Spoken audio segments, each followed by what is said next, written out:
We're going to talk about why sometimes in Spanish we have words with written accents and then we have words with no written accents. There are a few rules of why in Spanish some words have written accents and why some don't. And we're going to break this up in 3 parts. So this video will be part 1, and then we'll have a part 2 and a part 3. And this is just for your information. Most words you're just going to learn where to put the accent as you learn the word. Most words will not have a written accent. However, sometimes we wonder why some words have an accent and some words don't. That written accent in Spanish is called tilde. The tilde is used pretty much to indicate where the stress of the word is. And in order to understand this, we have to start by knowing that there's basically 5 reasons why we use tildes in Spanish. In this part 1, we will address the one that deals with the syllables and the ending based on vowels or consonants. So first we have to analyze how words work. If this is the word, we're going to break up the word from last syllable to second to last, third to last, fourth to last, and fifth to last. And the first rule, which is the easiest rule of them all, says that if a word has the stress on the third to last, fourth to last, fifth to last, or so on syllable, then you always put a tilde.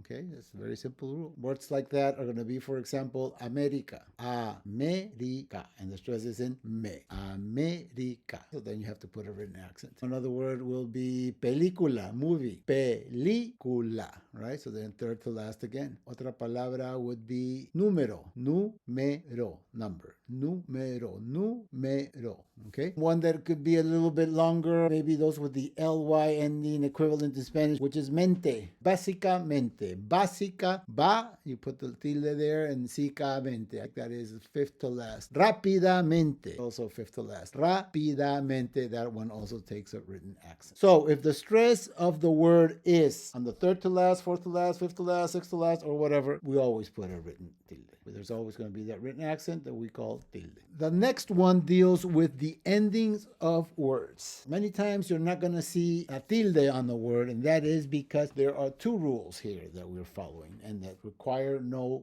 written accents. If a word ends in a vowel, N or S, the natural stress of that word is on the second to last. Then you just know that. That's just a fact. Like hola, hola, right? That's 2 syllables. O, that's where the stress is. We end in a vowel. Hola. Casa, amigo, friend, amigo, right? Second to last. Again, we end in a vowel, so the stress is on the second to last. Now we said vowels, N or S. Let's think about one with an N. Examen. Examen. So if a word ends in a vowel, in an N or an S, and you don't see a written accent, which is a tilde, that means that the stress is on the second to last. Now, if that word also has no written accent, no tilde, and it ends in any consonant except N or S, then the natural stress of that word is going to be on the last syllable. And that's how we get all our verbs and our infinitives. You've seen how they end in ar, or ir, hablar, comer, vivir,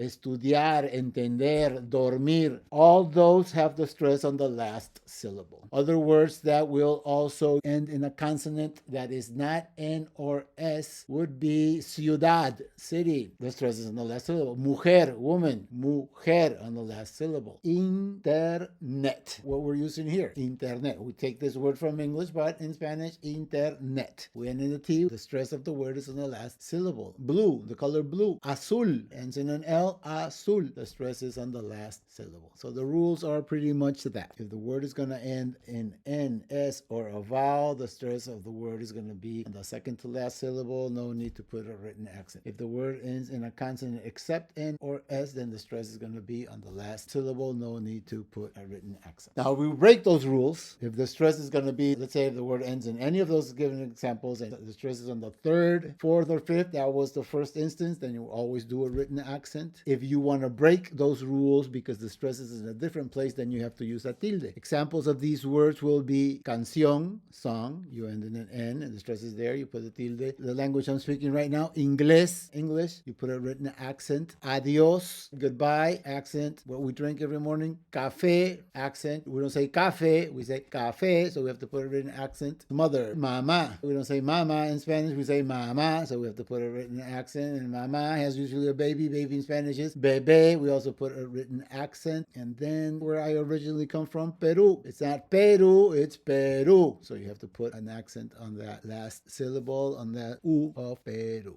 So those are the examples with N, S, or vowels. And then we also have, if we end in a consonant that is not N or S, and the stress is not going to be on the last syllable, but on the second to last, then we will have to put a written accent also. Words like easy, fácil, right? We don't say fácil, we say fácil, so we have to put a written accent. The opposite of fácil, difícil, right? We don't say difícil, we say difícil, so we have to put a written accent there too. Another one is going to be angel. Angel in Spanish is ángel. It's not ángel, it's ángel. So we put a written accent there on the A. Lápiz, pencil, lápiz, it ends with a Z. So the natural stress, if there were no written accent, it would have to be lápiz, but we don't say lápiz, we say lápiz. And we put an accent right there. And last one, sugar. Sugar in Espanol is azúcar. We don't say azúcar, we say azúcar. So we have to put a tilde right there on the U, which is on the second to last. So these are the first two instances when we use tildes, right? If the word has the stress on the third, fourth, or fifth to last, you always use tildes. We have those natural rules. You can hear this again. And then if we break those, then we use the tildes. The other instances, we will see them in part 2 and then part 3 to follow. Again, if you want more information about classes with us, go to cortezmethod.com so you can see how you can speak in Spanish in past, present, future with only 7 basic actions of communication.